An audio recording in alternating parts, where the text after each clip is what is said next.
Hello and welcome to Finding God in Literature. Today we will be looking at The Old Man and the Sea. The most important literary concept that comes from The Old Man and the Sea is the use of a Christ figure.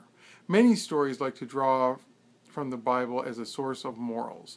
Christ's story teaches humility, self-sacrifice, love of others, above oneself.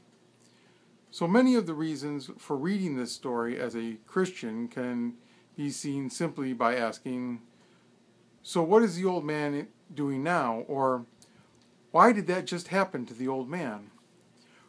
Remember, I mentioned in our last meeting that these entries contain spoilers, so please do not continue if you do not want to know too much about the book.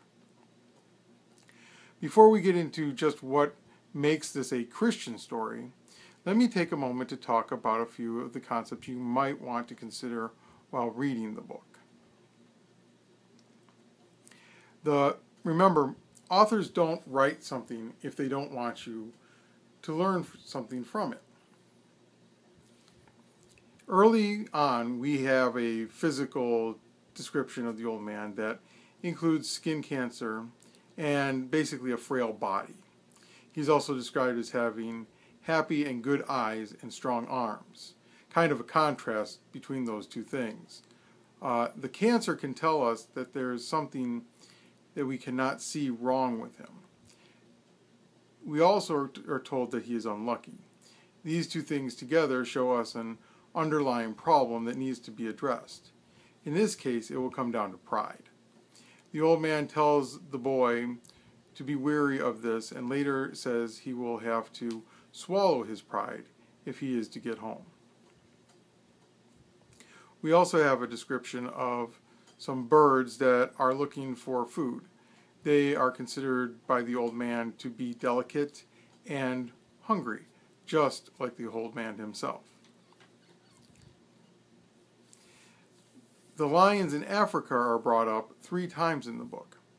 Each time they symbolize a form of escape and almost a heaven for the old man. The interesting thing about this is that it seems to be a balance between joy and fear together. The lions have a power to destroy, but they decide to play instead. It also kind of comes down to a Christ figure analysis since Jesus is the lion and the lamb. The old man also has a love for animals that is beyond what is normal for a fisherman. He does not want to kill the fish because they do not harm him, but he must eat and considers himself to be as bad as a shark who only tricks others to survive. Now let's discuss what makes him a Christ figure. How many symbols did you note while you were reading the book? His straw hat makes his forehead bleed, like Christ's crown of thorns made him bleed. He is constantly thirsty, just as Christ was on the cross when they offered him the vinegar. The lines cut in his hands, just like Christ was crucified through his hands. He is 3 days at sea, just as Christ was dead for 3 days. Also, he is alone at sea where no one can see him, just like Christ was alone in the wilderness.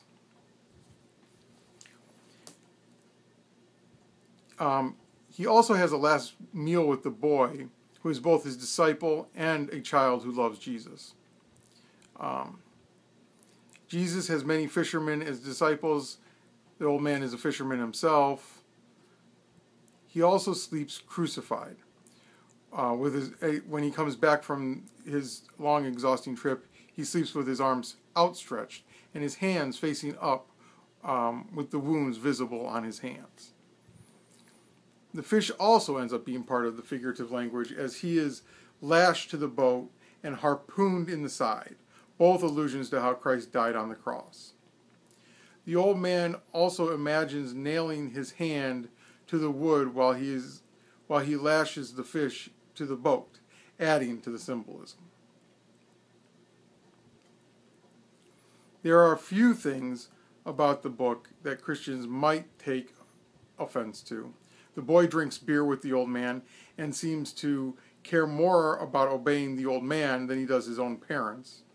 And baseball is used as an idol for the old man at times. He constantly talks about Joe DiMaggio.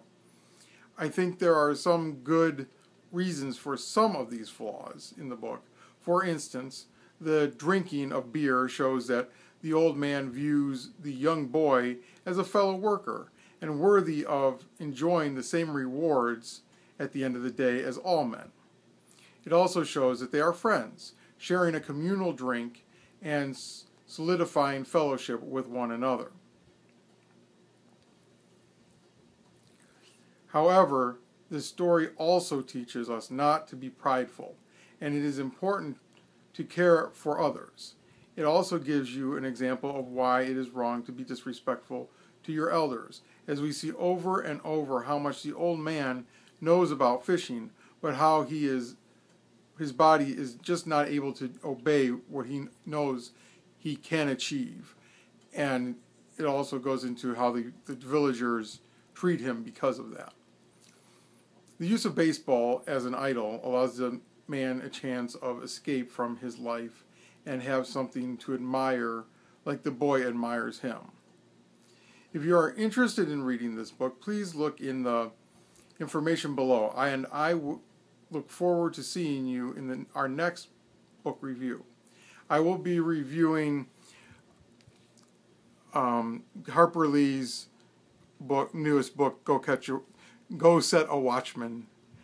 And remember, every story has a moral, and it is our job to find it. See you next time.